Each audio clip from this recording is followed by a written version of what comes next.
The Roman Empire, a civilization of unmatched ambition. From a small cluster of huts on the Tiber to a power that ruled 3 continents.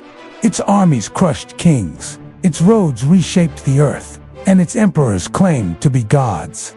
But its story is not one of endless triumph. It's a tale of ambition and betrayal, brilliance and bloodshed, where every rise carried within it the seeds of a devastating fall. Before Rome was stone, before it was empire, it was a story, a legend whispered by poets and carved into the hearts of its people. It began with twins, Romulus and Remus, born of Mars, god of war, and a mortal princess. They were abandoned at birth, set adrift to die, but fate intervened. A she-wolf found them, suckled them, and kept them alive until a shepherd raised them as his own. As men, they sought to found a city, but pride split the brothers. An argument over omens and walls turned to violence. Romulus struck Remus down, becoming the first king of Rome, and setting the tone for a city built on blood. Rome's earliest kings were a strange mix of warriors, priests, and lawgivers. Numa Pompilius brought religion and ritual. Tullus Hostilius waged relentless war. Tarquinius Priscus began grand building projects, but the monarchy would not last forever. The last king, Lucius Tarquinius, Superbus, Tarquin the Proud, ruled through fear. His son committed an unforgivable crime against a noblewoman named Lucretia, and her tragic suicide sparked outrage. The Roman people rose. They drove out their kings and swore never again to be ruled by one man. From this fire, the Roman Republic was born. Power was now in the hands of elected officials, to consuls, guided by a senate of the most powerful men in Rome. It was a system built to prevent tyranny, yet it would one day deliver the greatest tyrants the world had ever known. Rome's young republic was born in defiance, but it would survive only through discipline, unity, and relentless ambition. In those early centuries, the city was surrounded by enemies. The Etruscans to the north, the Samnites to the south, and the fearsome Gauls beyond the mountains. Every year, the consuls led legions into battle. Victory meant new land for Rome's citizens. Defeat meant extinction. In 390 BCE, the unthinkable happened. The Gauls broke through Rome's defenses, sacked the city, and left it in ruins. The trauma seared into Roman memory, breeding an obsession with military readiness. From then on, every neighboring people was either a potential ally or an inevitable enemy. Rome's wars forged more than territory.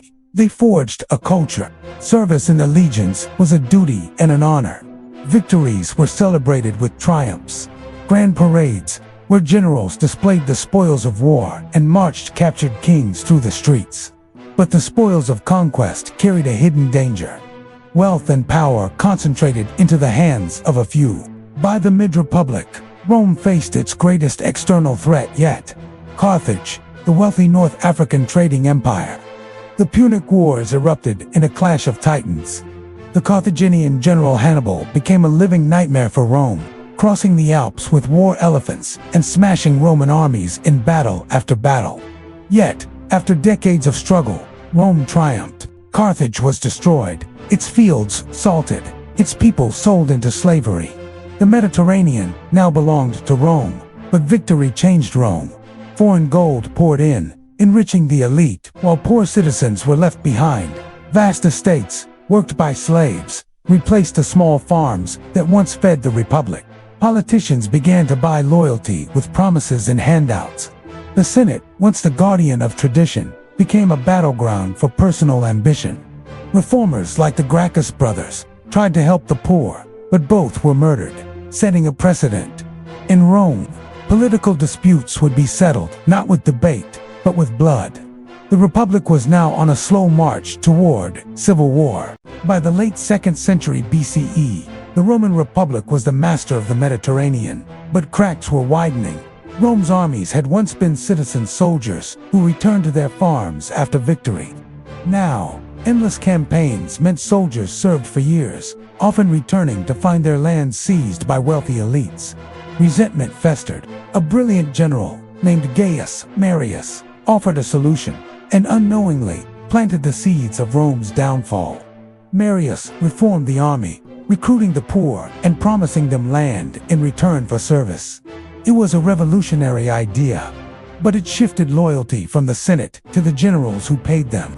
Armies were no longer Rome's.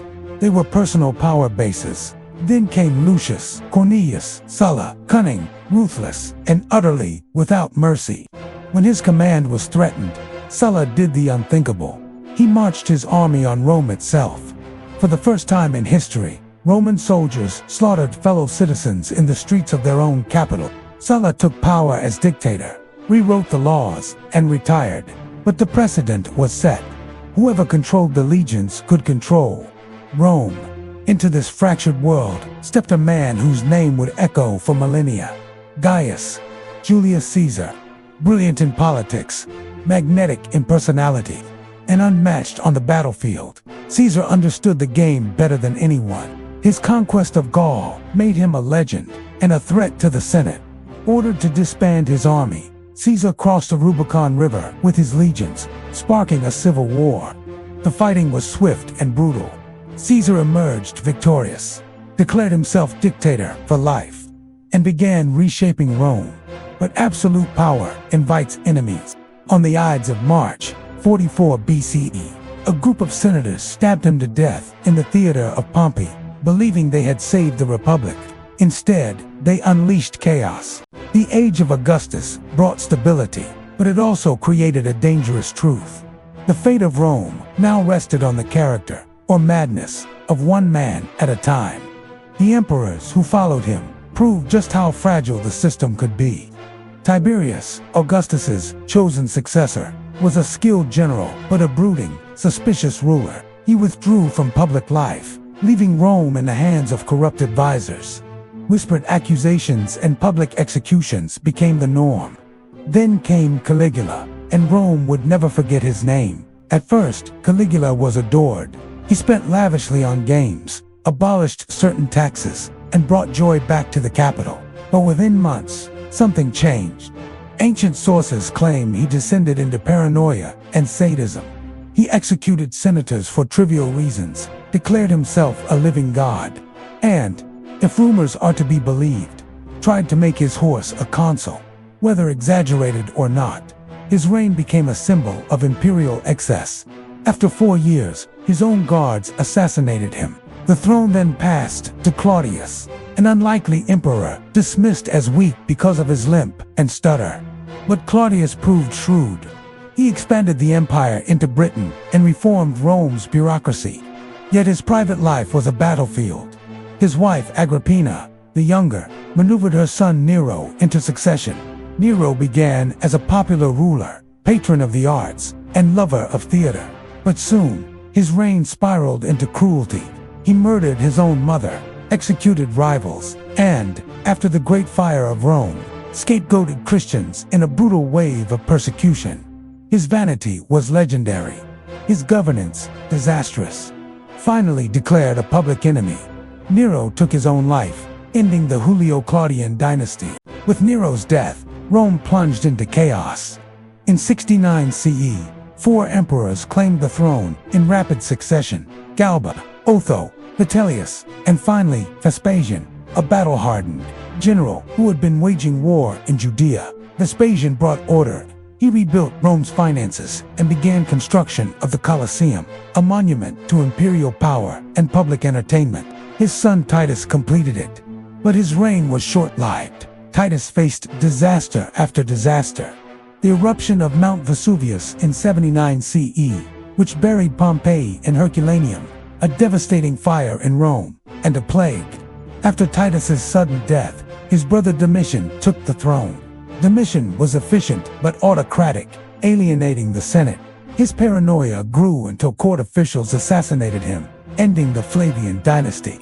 The 2nd century CE ushered in what historian Edward Gibbon called the happiest era of mankind. Nerva, Trajan, Adrian, Antoninus Pius, and Marcus Aurelius, 5 emperors who ruled with relative wisdom and stability, expanded, secured, and refined the empire.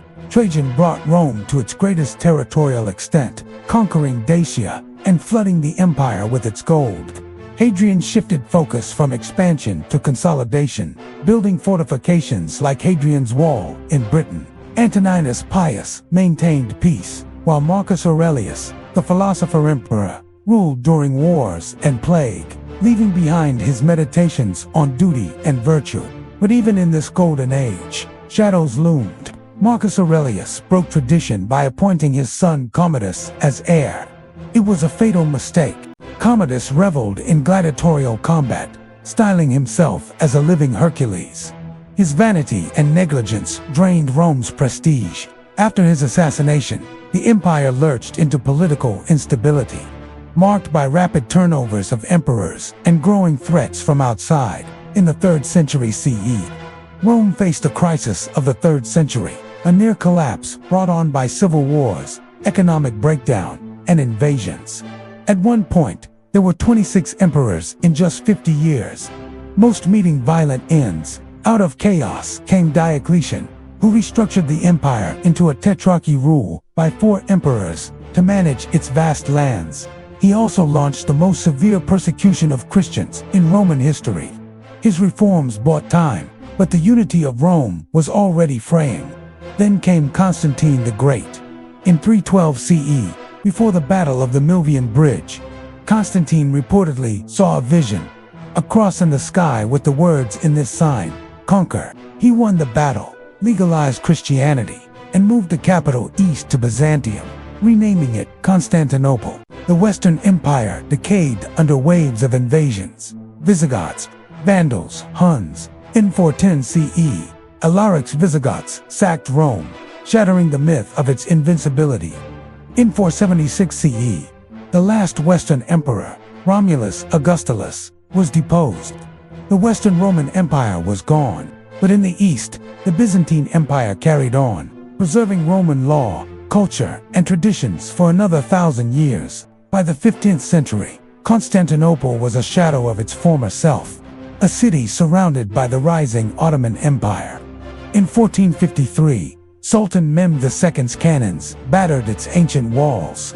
After a brutal siege, the city fell. The last emperor, Constantine XI, reportedly died fighting in the streets.